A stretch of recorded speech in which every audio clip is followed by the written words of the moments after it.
नमस्कार साथियों, कुछ बात करें यूट्यूब चैनल पर एक बार फिर आपका बहुत बहुत स्वागत है। मैं हूं हीरेंद्र कुमार अग्निहोत्री। साथियों, हमारे जो धार्मिक ग्रंथ हैं वो धर्म से तो संबंधित हैं ही, लेकिन वस्तुतः उन्हें सामाजिक ग्रंथ कहा जाना चाहिए।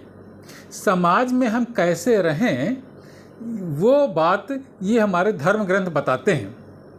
इसलिए अगर हम अपने व्यक्तित्व का प्रबंधन करना चाहते हैं, जिसके लिए आज हम बड़ी बड़ी किताबें खरीद करके लाते हैं जो विदेशी लेखकों की लिखी हुई होती हैं, या और भी बड़े बड़े प्रवचन दूसरे देशों के लोगों के हम सुनते हैं व्यक्तित्व प्रबंधन के, वो अगर हम अपने धर्म ग्रंथों को पढ़ लें, धर्म ग्रंथ न मान करके सामाजिक ग्रंथ समझ करके, तो व्यक्तित्व का प्रबंधन हमें अपने धार्मिक ग्रंथों में मिल जाएगा।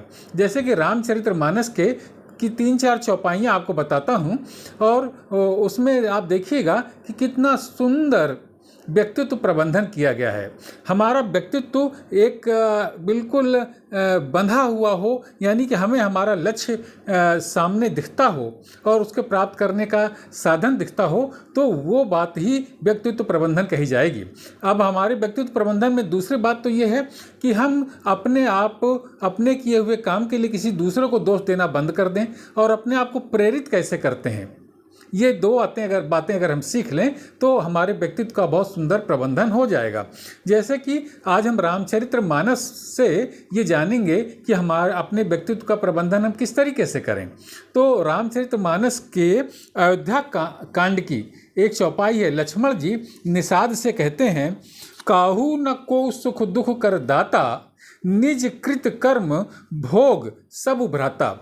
यानी कि कोई किसी को सुख नहीं दे सकता और कोई किसी को दुख नहीं दे सकता। लक्ष्मण जी निषाद राज से कहते हैं कि निषाद राज कोई किसी को सुख नहीं दे सकता और कोई किसी को दुख नहीं दे सकता। निज कृत कर्म भोग सब भ्राता। सब लोग अपने किए कर्म का भोग भोगते हैं।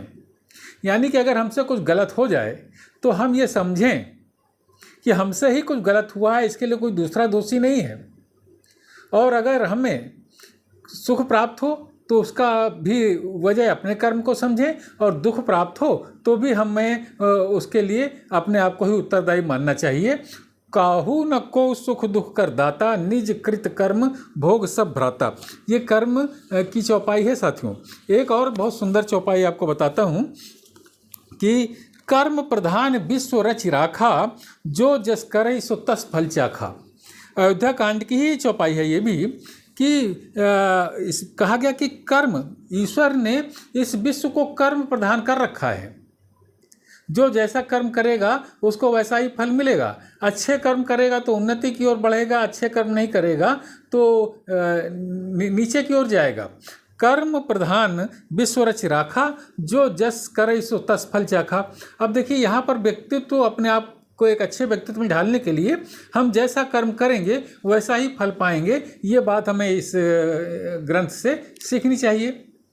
जैसा कर्म हम करेंगे वैसा फल हम पाएंगे। इसमें कोई बहुत बड़े विज्ञान की आवश्यकता नहीं है इस बात को समझने के लिए, लेकिन इन बातों को अपने मस्तिष्क में बैठालने की आवश्यकता है। तो इसके ये दो चौपाइयों के माध्यम से, और अपने आप को हम प्रेरित कैसे करें, तो आप देखते हैं कि प्रेरित करने के लिए किष्किंधा कांड में जामवंत जी हनुमान जी को किस तरीके से प्रेरित करते हैं कि का चुप साध रहा बलवाना। बस इतनी सी बात सुनकर के हनुमान जी के अंदर अपने बल का आभास हो गया। यानी कि हमको अपने को स्वयं इस बात के लिए प्रेरित करना है कि हम चुप होकर के क्यों बैठे हुए हैं। सारा बल बड़े बड़े जो महान पुरुष हुए हैं, उन्होंने जो महान कार्य किए हैं वो इसी शरीर के अंदर जो उनके बल है उससे ही तो किए हैं। इसी मस्तिष्क के अंदर जो बल है उससे ही तो किए हैं। तो आप सोचिए कि अगर हम अपने आप प्रेरित करने के लिए रामचरितमानस की इस चौपाई को दोहराएं, का चुप साध रहा बलवाना, क्या तुम तो शक्तिशाली हो, चुप होकर के क्यों बैठे हुए हो। तुम्हारे शरीर के अंदर महान बल छुपा हुआ है। अगर ये हम सोचें तो हम कोई भी कार्य कर गुजरेंगे। और उसके आगे कवन सो काज कठिन जग माही, जो नहीं होई तात तुम पाही। जामवंत जी ने हनुमान जी से कहा कि ऐसा कौन सा कठिन कार्य है, ऐसा कार्य कौन सा है जो तुमसे नहीं होगा। यही बात अगर हम अपने आप से कहें कि कवन सो काज कठिन जग माही, जो नहीं होई तात तुम पाही, यानी कि ऐसा कौन सा कार्य है जो हम नहीं कर सकते, दूसरे कर सकते हैं क्यों और हम कर सकते हैं क्यों नहीं। उनके पास भी यही शरीर है, यही मस्तिष्क है, हमारे पास भी यही शरीर और यही मस्तिष्क है। तो अपने आप को प्रेरित करने के लिए इस धर्म ग्रंथ की कितनी अच्छी अच्छी चौपाइयाँ हैं कि का चुप साध रहा बलवाना, क्यों चुप होकर के बैठे हो बलवान व्यक्ति। और कौन सा काज कठिन जग माही, जो नहीं होए तात तुम पाही, जो तुमसे नहीं हो सकता ऐसा कौन सा कार्य है। तो व्यक्तित्व के प्रबंधन के लिए हमारे धार्मिक ग्रंथ हमें बहुत अच्छी अच्छी शिक्षाएं देते हैं साथियों। कर्म की चौपाइयाँ मैंने आपको अभी सुनाई कि निज कृत कर्म भोग सब भ्राता, काहू न को सुख दुख कर दाता, निज कृत कर्म भोग सब भ्राता। यानी कि कोई किसी को दुख और सुख नहीं दे सकता, सब लोग अपने ही किए हुए कर्म को भोगते हैं। हम मेहनत करेंगे तो परीक्षाओं में पास होंगे, मेहनत करेंगे तो प्रतियोगी परीक्षाओं में आगे बढ़ेंगे, और अगर मेहनत नहीं करेंगे, कर्म नहीं करेंगे तो फिर बैठे बैठे कुछ नहीं मिलने वाला। ये रामचरितमानस हमें सिखाती है और ये भी बताती है कि हमारे इसी शरीर में, इसी मस्तिष्क में बहुत बल छुपा हुआ है। यानी कि अपने व्यक्तित्व का प्रबंधन हम रामचरितमानस के आधार पर बहुत अच्छी तरीके से कर सकते हैं।